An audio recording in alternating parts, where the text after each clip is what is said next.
बिस्मिल्लाहिर्रहमानिर्रहीम। My name is Salman Ali and I will teach you mathematics of grade 9। जैसा कि हमने चैप्टर नंबर 2 स्टार्ट किया हुआ था न्यू सिलेबस के अकॉर्डिंग, जिसका नाम है लॉगरिथम। लॉगरिथम जो है वो जॉन नेपियर ने हमें टर्म दी थी, जिसका मतलब है मुश्किल वैल्यूज को आसान बनाना। अब लॉगरिथम की हमने बहुत सारी एक्सरसाइजेस जो है वो सॉल्व कर ली थी। हमारे पास है रिव्यू एक्सरसाइज 2, जो कि एमसीक्यूज और शॉर्ट क्वेश्चंस पर मुश्तमिल होती है, बोर्ड के लिहाज से काफी ज्यादा अहम है। तो चलते हैं रिव्यू एक्सरसाइज को सॉल्व करने की तरफ।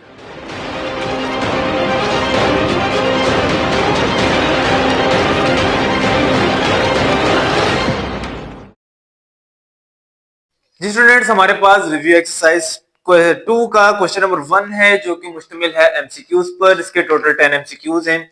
10 के 10 एमसीक्यूज आपको बहुत अच्छे अंदाज में समझाऊंगा। एमसीक्यूज भी उतना ही समझना जरूरी है जितने के शॉर्ट क्वेश्चंस को समझना। अब जो पहला एमसीक्यूज है वो कह रहा है the standard form of 5.2 multiply by 10 की पावर 6। वो कह रहा है कि स्टैंडर्ड फॉर्म क्या होगी अगर 5.2 मल्टीप्लाई 10 की पावर 6 हो। स्टैंडर्ड फॉर्म क्या होगी, मतलब साइंटिफिक नोटेशन क्या होगी। साइंटिफिक नोटेशन मैंने आपको एक्सरसाइज 2.1 में समझाया था कि छोटी वैल्यू को बड़ा करना और बड़ी वैल्यू को छोटा करना साइंटिफिक नोटेशन है, और 10 की पावर में लिखना किसी डिजिट को, तो ये भी हमारे पास जो है वो साइंटिफिक नोटेशन होता है। तो हमारे पास जो है वो 5.2 मल्टीप्लाई बाय 10 की पावर 6 है। पॉइंट खत्म करना होता है। पहली बात, साइंटिफिक नोटेशन में पॉइंट खत्म करना है। जब ये पॉइंट खत्म करेंगे तो 52 हो जाएगा। पॉइंट खत्म करना है, जब पॉइंट खत्म करेंगे तो 1 नीचे लगाते हैं। पॉइंट के बाद जितने हमारे पास डिजिट होंगे उतने जीरो। अब पॉइंट के बाद कितने डिजिट हैं, एक डिजिट है, तो कितने जीरो लगाए बाद में, एक। 10 की पावर 6 का मतलब 1 तो आएगा ही आएगा, 0 6, यानी कि 0 6 बार लगाओ। 1 2 3 4 5 6। 10 की पावर 6 का मतलब 0 6 बार लगाने हैं, किसके आगे, 1 के आगे। अब हमारे पास जो है वो मेन पॉइंट है, आपने जरा गौर से समझना है। हमारे पास जो है ये एक जीरो इस एक जीरो से कट जाएगा, 52 वैसे का वैसे ही, नीचे 1 बचा और 1 वैसे वैसे आ गया, और ये 1 2 3 4 5 हमारे पास जीरो बच गए। 52 को 1 पे डिवाइड करो तो हमारे पास 52 ही आएगा। उसके बाद हमारे पास जो है वो हमारे पास 1 और ये हमारे पास 5 जीरो है। 52 को हम इस वैल्यू से मल्टीप्लाई करेंगे। 52 को 1 से मल्टीप्लाई किया, 52, आगे जितने जीरो हैं वो वैसे वैसे आ जाएंगे। 1 2 3 4 5 5 जीरो हमारे पास वैसे का वैसे ही आ गए। तो जो हमारे पास एमसीक्यूज 1 है उसका एमसीक्यूज का सी ऑप्शन करेक्ट है। कौन सा ऑप्शन, सी करेक्ट है। तो साथ साथ आप लगाते जाएंगे। अगर आपने ये नोट इसका करना हुआ तो आप कर सकते हैं। हमारे पास सेकंड एमसीक्यूज है scientific notation of 0.00034। Scientific notation दोबारा हमसे दूसरे एमसीक्यूज में पूछ रहा है, और वो कह रहा है कि आपके पास वैल्यू जो है वो है 0.00304। अब देखें, हमेशा याद रखिएगा साइंटिफिक नोटेशन में जो पॉइंट होता है, ये पॉइंट डेसिमल इसे कहते हैं, पॉइंट कहते हैं। पॉइंट हमेशा हमारा नॉन जीरो वैल्यूज के दरमियान होने। अब नॉन जीरो वैल्यूज क्या होती हैं, गौर से समझिएगा। नॉन जीरो वैल्यूज हमारे पास वो होती हैं जो जीरो नहीं है। अब इस पूरी रकम में कौन सी ऐसी वैल्यू है जो जीरो नहीं है, तो 3 और 4 दो ऐसी वैल्यूज हैं जो जीरो नहीं है। पॉइंट हमेशा पहली दो नॉन जीरो डिजिट के दरमियान होना चाहिए, तो पॉइंट जीरो के दरमियान है, हमने इसे कहां लेके आना है, दो नॉन जीरो में।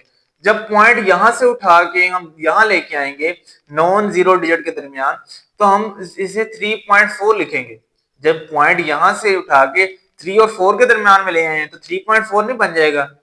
पॉइंट हम कितने डिजिट छोड़ के आए हैं, 3 के पास, 1 2 3 4, टोटल 4 डिजिट छोड़ के आए हैं, तो हमारे पास पावर 4 आई।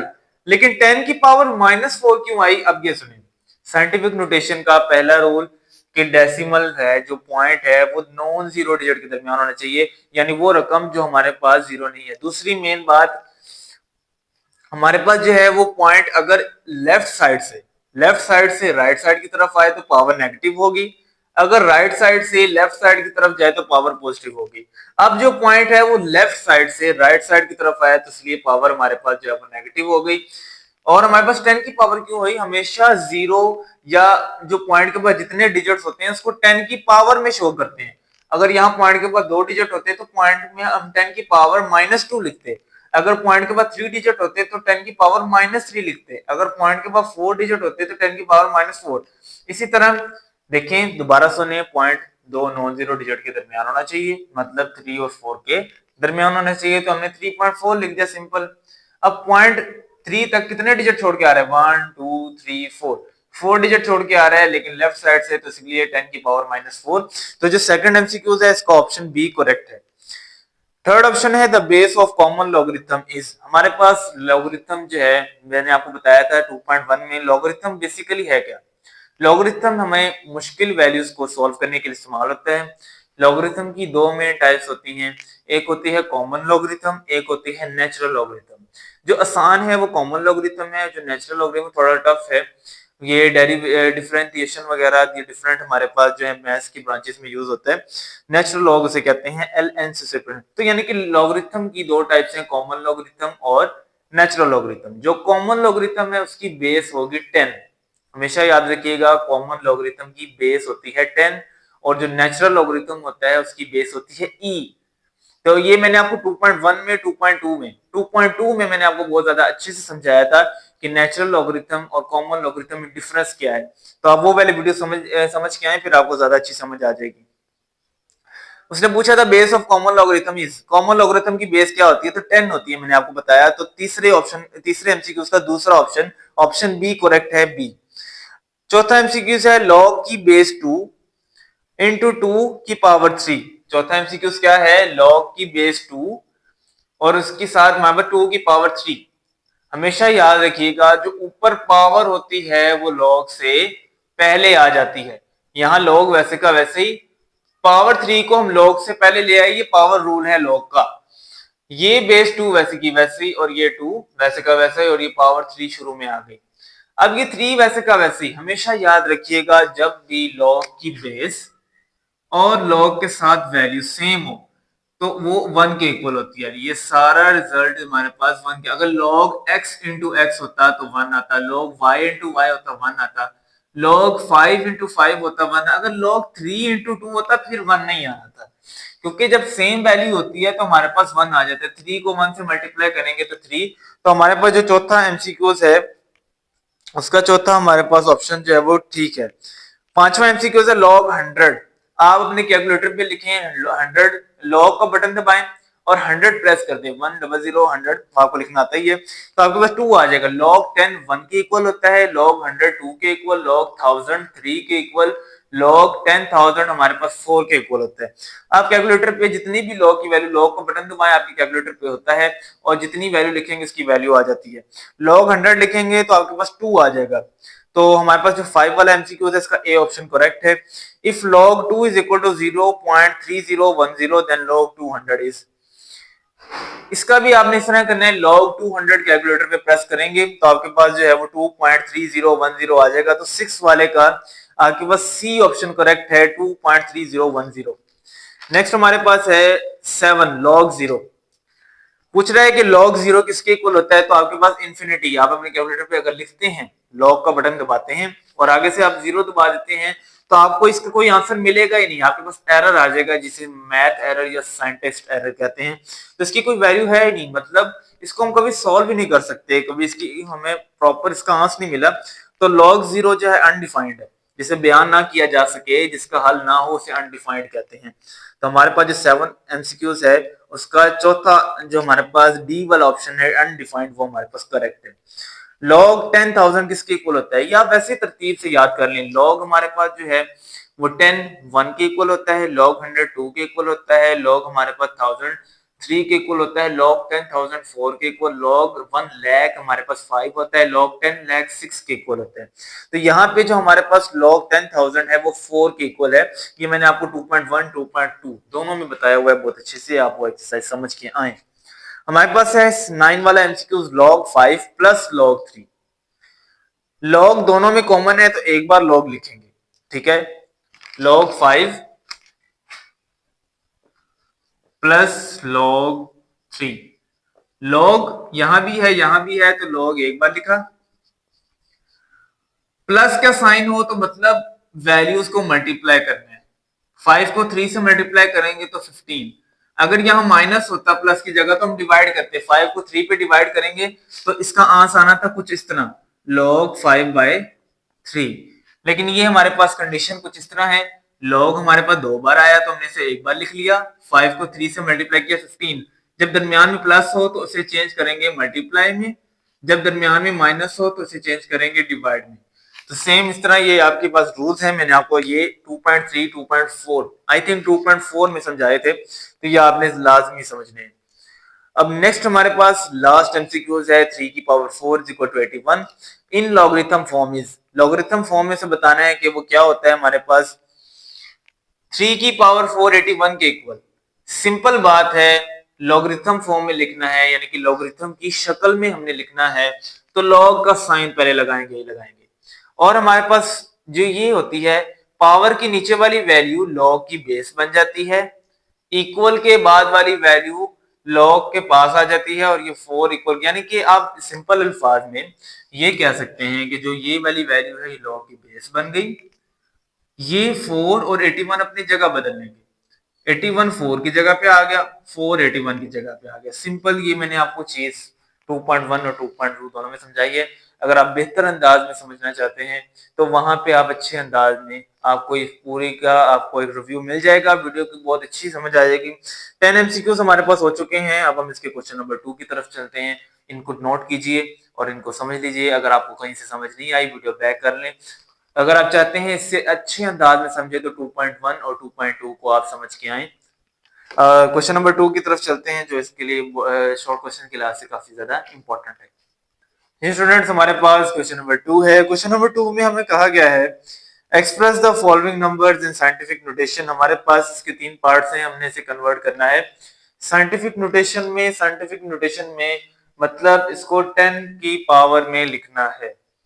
हमारे पास जो पहला पार्ट है वो है 0.000567। हमेशा याद रखिएगा साइंटिफिक नोटेशन का रूल है कि जो पॉइंट होता है, नुक्ता होता है, डेसिमल होता है, वो हमेशा हमारे पास ऐसी दो वैल्यूज के दरमियान होना चाहिए जो जीरो ना हो। आपको उम्मीद है समझ आ रही होगी मेरी बात की। मतलब कि ये जो पॉइंट है ये यहाँ जीरो के दरमियान नहीं होना चाहिए, जीरो वैल्यू के दरमियान नहीं होना चाहिए। पॉइंट से देखें, इस साइड पे भी जीरो है, इस साइड पे भी जीरो है, तो ये इसके दरमियान नहीं होना चाहिए, बल्कि ये उस वैल्यू के दरमियान में हो जो जीरो नहीं है। जैसे कि 5 और 6, 5 और 6 के दरमियान होना चाहिए था, क्योंकि फर्स्ट दो नॉन जीरो, वैसे तो दो नॉन जीरो 6 और 7 के दरमियान भी आ सकता था, लेकिन पॉसिबिलिटी नहीं है। पहली दो नॉन जीरो डिजिट, यानी कि वो डिजिट पहले पूरी रकम में पहले वो डिजिट जो जीरो नहीं है, तो पहले दो यही है, ना कि ये दूसरा तीसरा डिजिट है, पहला और दूसरा ये है। पॉइंट जो है वो पहले दो डिजिट के दरमियान आएगा। तो अगर हम पॉइंट उठा के यहाँ 5 के पास 5 और 6 के दरमियान लेके आए, 5 और 6 के दरमियान अगर पॉइंट आएगा तो 5.6, आगे ये 7 हमारे पास वैसे ही आ गया 5.67। पॉइंट कितने डिजिट छोड़ के 5 के बाद आया है, 1 2 3 4, तो 10 की पावर 4 होगी, लेकिन माइनस की, क्योंकि अगर लेफ्ट साइड से हमारे पास पॉइंट आए तो माइनस की पावर आएगी, अगर राइट साइड से उधर जाए तो हमारे पास प्लस की पावर आएगी। तो हमारे पास दोबारा सुने, पॉइंट यहाँ है, पॉइंट दो नॉन जीरो डिजिट के दरमियान, यानी उस रकम के दरमियान आए जो जीरो नहीं है। तो 5 और 6 के दरमियान हमारे पास पॉइंट आ गया, 7 हमारे पास साथ वैसे ही आ गया। पहली दो नॉन जीरो डिजिट का मामला ज्यादा इंपॉर्टेंट होता है। अब हमारे पास जो है पॉइंट 5 के बाद आया है, ऐसे ही है, पॉइंट 5 के बाद आया है कितने डिजिट छोड़ के, 1 2 3 4, पावर 10 की पावर 4 आ गई, लेकिन लेफ्ट साइड से आया तो -4। ये था जी हमारा आंसर। अब हमारे पास है 734, जिसका पॉइंट, अब देखिए उस क्वेश्चन में हमारे पास पॉइंट नजर आ रहा था, इस क्वेश्चन में हमारे पास पॉइंट नजर नहीं आ रहा। जिस वैल्यू का पॉइंट ना नजर आ रहा हो उसका मतलब उसका जो पॉइंट है वो लास्ट पे न होगा। तो अगर हम पॉइंट पहली दो नॉन जीरो डिजिट के दरमियान लेके आए, यानी कि 7 और 3 के दरमियान लेके आए, तो पॉइंट कितने डिजिट छोड़ के आ रहा है, दो, 1 और 2। यहाँ पॉइंट होना चाहिए था पहली दो नॉन जीरो डिजिट के दरमियान होना चाहिए था। तो 7 आगे पॉइंट जो हम उठा के यहाँ लेके आए, पॉइंट आगे 3 4, कितने डिजिट छोड़ के आए, दो, तो 10 की पावर 2 आ गई। जितने डिजिट उतनी 10 की पावर। अगर ये पॉइंट 3 डिजिट छोड़ के 7 के बाद आता तो 10 की पावर 3 होना था। अगर ये पॉइंट 4 डिजिट छोड़ के आता 10 की पावर 4 होना था। तो ये है हमारा आंसर। थर्ड पार्ट है 0.33 मल्टीप्लाई बाय 10 की पावर 3। पॉइंट हमेशा जो है वो ऐसी रकम के दरमियान होना चाहिए जो जीरो नहीं है, जैसे कि 3 और ये वाला 3। तो पॉइंट हमारे पास यहां होना चाहिए था। तो पॉइंट कितने डिजिट छोड़ के आया? एक डिजिट। 3.3 10 की पावर 3 हमारे पास पहले ही है, 10 की पावर 3 पहले ही है, और ये पॉइंट जो है हमारे पास एक डिजिट छोड़ के आया है, तो -1 वन आ सकता था अगर राइट साइड का था। अब लेफ्ट साइड से हमारे पास आया तो -1। दोबारा सुने, पॉइंट हमेशा उस रकम के दरमियान होता है जो जीरो नहीं है। हमारे पास जीरो के बाद पॉइंट है, जीरो के बाद पॉइंट नहीं होता। पॉइंट हमेशा पहली दो नॉन जीरो डिजिट के दरमियान में होता है। ये पॉइंट उठा के हम 3 के बाद शिफ्ट कर दिया कि ये दो नॉन जीरो के दरमियान होता है, रूल है। तो पॉइंट हमारे पास जो है एक डिजिट छोड़ के आया, तो हमने एक वैल्यू को पावर 1 को माइनस कर दिया 10 की पावर 3 में से। ठीक है, 3.3 वैसे ही आ गया, 10 वैसे ही आ गया, पावर 3 में से पावर 1 गई तो 2 बच गया। ये था हमारा फाइनल आंसर। अब हमारे पास जो क्वेश्चन नंबर 3 है, क्वेश्चन नंबर 3 की जो स्टेटमेंट है उसमें कहा गया है express the following number in ordinary notation. यानी कि आपको जो पार्ट्स हैं वो साइंटिफिक नोटेशन में दिए गए हैं। साइंटिफिक नोटेशन का मैंने बहुत अच्छा लेक्चर 2.1 में दिया है। साइंटिफिक नोटेशन का मतलब को बहुत ज्यादा बड़ी रकम को छोटा करना और बहुत ज्यादा छोटी रकम को बड़ा करना। तो जो साइंटिफिक नोटेशन में हमें तीन पार्ट दिए गए हैं, हमने इसे लिखना है ऑर्डिनरी नोटेशन। लफ्ज ऑर्डिनरी का मतलब है आम, तो इसे हमने आम शक्ल देनी है, जितनी हो सके हमने उसे आसान बनाना है। 2.6 मल्टीप्लाई बाय 10 की पावर 3। पॉइंट खत्म करना है जी। पहले पॉइंट खत्म करेंगे, जब 2 और 6 के दरमियान पॉइंट खत्म हो जाएगा तो 26 बन जाएगा। तो 26 पॉइंट जब भी खत्म करें नीचे 1 लगा देते हैं। पॉइंट जब भी खत्म करें तो 1 आता है। 2 और 6 के दरमियान पॉइंट खत्म किया 26, पॉइंट खत्म किया तो नीचे 1। पॉइंट के बाद कितने डिजिट होंगे? इशारिये के बाद, पॉइंट के बाद, डेसिमल के बाद जितने डिजिट होंगे उतने जीरो। पॉइंट के बाद कितने डिजिट हैं? एक, तो जीरो कितने आएंगे? भी एक। 10 की पावर 3 का मतलब 10 को 3 से मल्टीप्लाई करो। 10 को 3 मरतबा मल्टीप्लाई करो, यानी कि 10 मल्टीप्लाई बाय 10 मल्टीप्लाई बाय 10। 10 को 10 से किया 100, 100 को 10 से किया हमारे पास जो है वो 1000 आ गया। तो 10 की पावर 3 हमारे पास 1000 के इक्वल होती है। आप कैलकुलेटर पे भी देख सकते हैं 10 रेज टू पावर 3, तो आपके पास 1000 आ जाएगा। ये एक जीरो हमारे पास एक जीरो से कट गया। 26 को 100 से मल्टीप्लाई किया 2600, और 2600 को एक पे डिवाइड करेंगे तो 2600 ही आता है। अब हमारे पास पार्ट नंबर 2 और 3 हैं। जब भी पावर नेगेटिव हो और हमने उसे बनाना हो ऑर्डिनरी नोटेशन में, यानी इसे आम शक्ल देनी हो, पावर जब भी नेगेटिव हो तो हमने जो है वो ये वाली रकम जो होती है मल्टीप्लाई से पहले वाली, वो लास्ट में लिख लेनी होती है 8794। अब बात सुने कि हमारे पास जो है पहले डिजिट से हमने गिनना शुरू कर देना है। तब तक गिनना है जब तक 4 डिजिट नहीं होते। एक, पहले डिजिट से गिनना शुरू करेंगे 1 2 3 4 पॉइंट और 0। ये हमारा आंसर है। दोबारा सुने, जब भी पावर नेगेटिव हो, पहली वैल्यू हमारे पास 8.794 है, इसमें पॉइंट खत्म करेंगे तो 8794 आ जाएगा। पॉइंट जब खत्म करेंगे तो हमने पहली डिजिट से गिनना शुरू करना है 8 3 0 और पॉइंट। तो हमने ये 4 डिजिट, पहला डिजिट से गिनना शुरू करना है तब तक 4 जब तक नहीं बन जाते डिजिट। 1 2 3 4 डिजिट्स बन गए तो हमारे पास जो है इसका फाइनल आंसर है।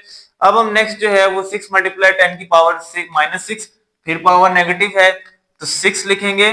तब तक गिनेंगे जब तक 6 डिजिट नहीं बन जाते। 1 2 3 4 5 6 पॉइंट और 0।